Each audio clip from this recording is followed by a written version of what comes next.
Namaste. Today I'm going to try and share a little bit about mindfulness, meditation, trying to stay calm and centered as we grapple with so much going on around us. And as if it's not enough, we now have a new variant of um, the COVID. All of this will go on, including the other issues that we grapple with. These could be as trivial as, the electricity going off just when you need it, or the air conditioner not working in a hot, blistering summer, what I call first world problems. Um, it could be something a little more serious, like, struggling with not having got a promotion, struggling with an illness maybe, or something, much more um, troubling, which could be dealing with a very serious life threatening illness, grief over losing a loved one, a job loss, loss of income. There are so many things that we struggle with. Um, but at the end of the day, I think somewhere we've got to understand that um, only if we are able to remain calm and centered to whatever extent it is possible can we face these issues with some semblance of um, calm and some semblance of trying to find a solution rather than just running around like a panicked headless chicken, which is something that I do pretty often. So um, I am the last person actually who should be sharing this video. That said, all that running around um, has taught me a few things, and which I have shared with family and friends who've always found it helpful. And they've been requesting me to put out a video and share it, with a larger audience. And who knows, this may be seen by somebody who needs it. It may strike a chord with you when you need it. I do hope that is the case, and that's the reason that I put it out today. A disclaimer here: I am not a trained yoga expert. I'm not a trained, uh, you know, uh, meditation expert.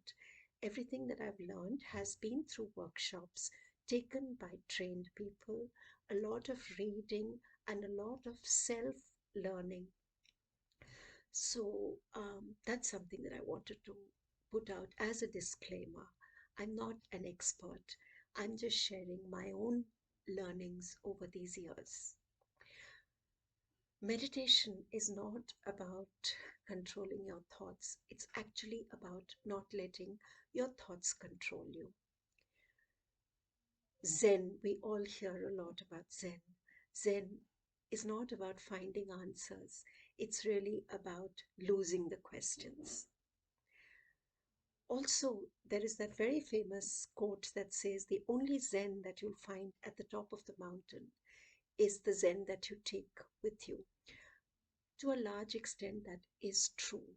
Uh, Definitely a calm environment which is around us, especially as we begin this journey, helps us. So maybe being in a calm environment, maybe, at the top of an isolated mountain, or, by the beach, not a crowded beach, but, somewhere in a forest and with just sounds of nature around us, definitely it'll be far easier to begin that meditation process, to try and connect to that calm center within us, to try and become one with universal consciousness.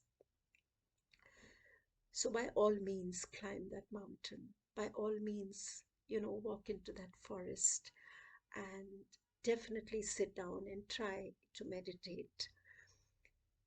Yet, if we are not able to tap into that centeredness that meditation brings to us, if you're not able to tap into that in the middle of a traffic jam, in the middle of a vexing problem, when you're just about to lose your temper and you're about to lose it and scream and shout and pull your hair out.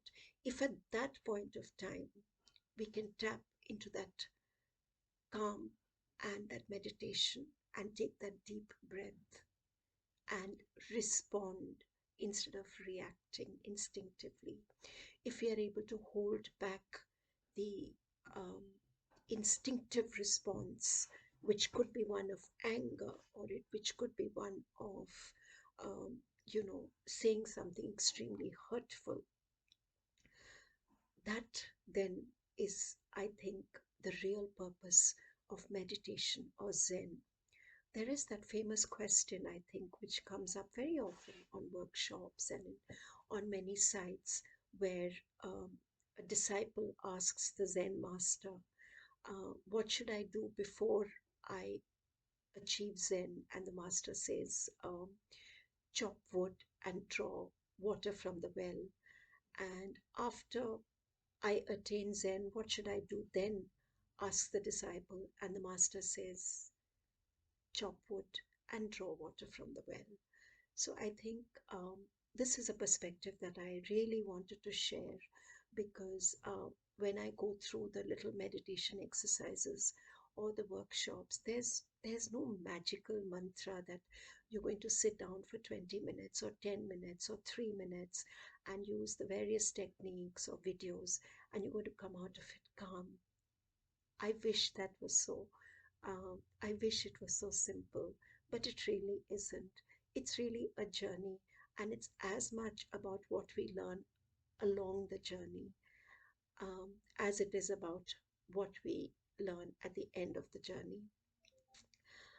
Recently, I saw something that yoga is not just about touching your toes, it's about what you learn on the way down to touch your toes. Um, and a beautiful quote that I found somewhere: yoga is not about changing the shape of your body, it's about changing the shape of your life. So, with these little nuggets and this little introduction, I will then take you through some simple exercises that I hope will be of some benefit. If we can just sit down calmly with our back straight and our hands in this posture placed on our knees and our feet on the floor. If we are keeping our feet on the floor, it's important ideally to put a little towel or a mat underneath it, because the energy is very, very powerful and we do need some kind of cushion, right? If you would rather not do that and you want to sit cross-legged on the chair, like I'm going to do now, and I will be showing a further video later on, and I've just put my hands in this posture like this. You can also just keep it open like this to receive the energy of the universe, and you can just sit down and you can just take a deep breath. Hold the breath.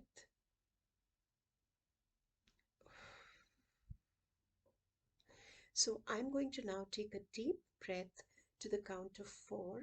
I'm going to hold it to the count of 8, and I'm going to let it out to the count of 6. Now when we start, you may want to do it with 2, 4 and 4.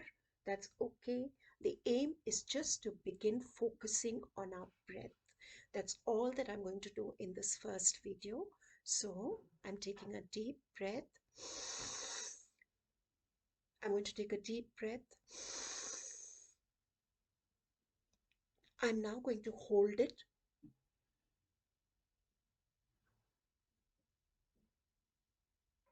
And I'm going to exhale.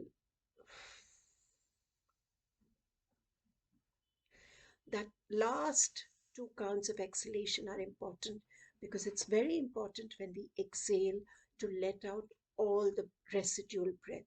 The other mistake that a lot of us, including me, used to make at the beginning was, when we took the breath in, we also sucked in our stomach. That's not the way to do it. We need to do diaphragm breathing. And actually, when we draw in the breath, our stomach should puff up like a balloon. So it should be the opposite of what we normally tend to do. So take a deep breath. My stomach is out. I'm holding the breath now.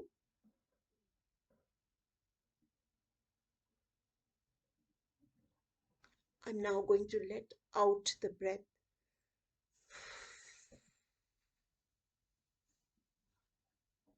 And when I let out the breath, my stomach went inside.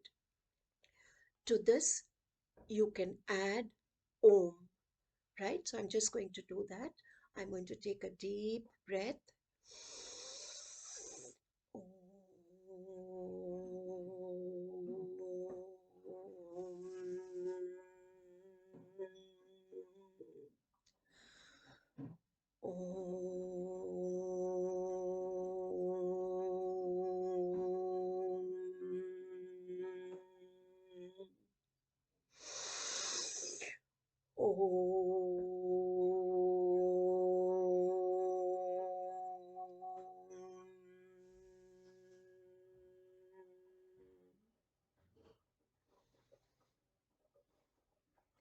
Even if we just do this 2 or 3 minute exercise once a day or twice a day or thrice, you can do it in the morning, you can do it in the afternoon, and you can do it at night before you sleep. And you begin to become conscious of your breath and the way that you're breathing.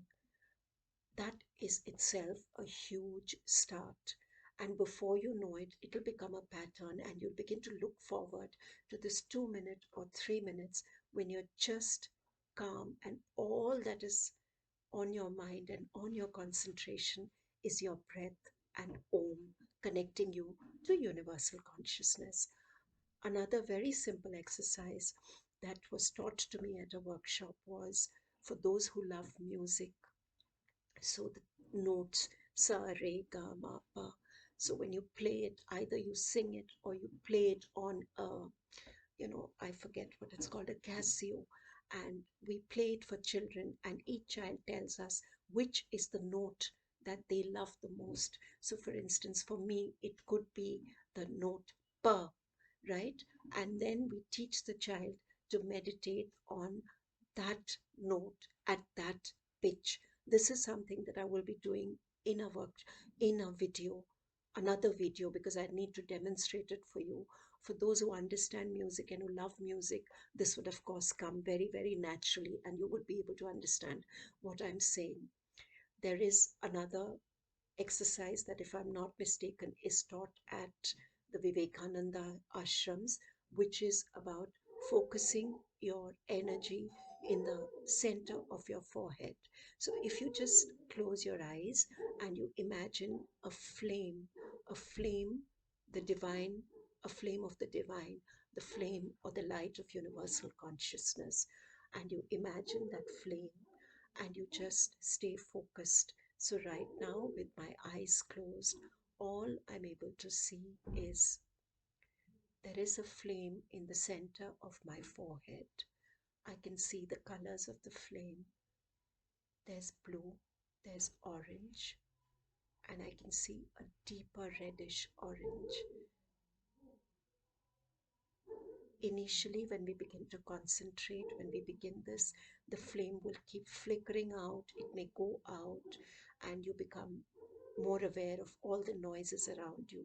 But slowly, as you begin to do this, all that I can see now, my whole focus is just on that flame which is burning bright in the center of my forehead.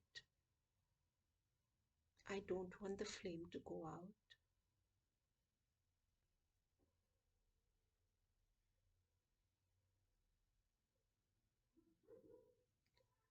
Now, for beginners, you may also actually light a lamp or a diya or a candle and keep it in front of you and focus just on the colors. You don't have to think that you're meditating. You don't have to say Om. You can continue with a very relaxed breath and just focus on the colors of the flame. So When you're breathing, you're looking at those colors, and all that you're receiving and focusing on is the blue, the orange, or the red of the flame. So, these simple exercises, along with this little introductory video, I do hope it is of some help as you begin this beautiful journey of meditation. Namaste.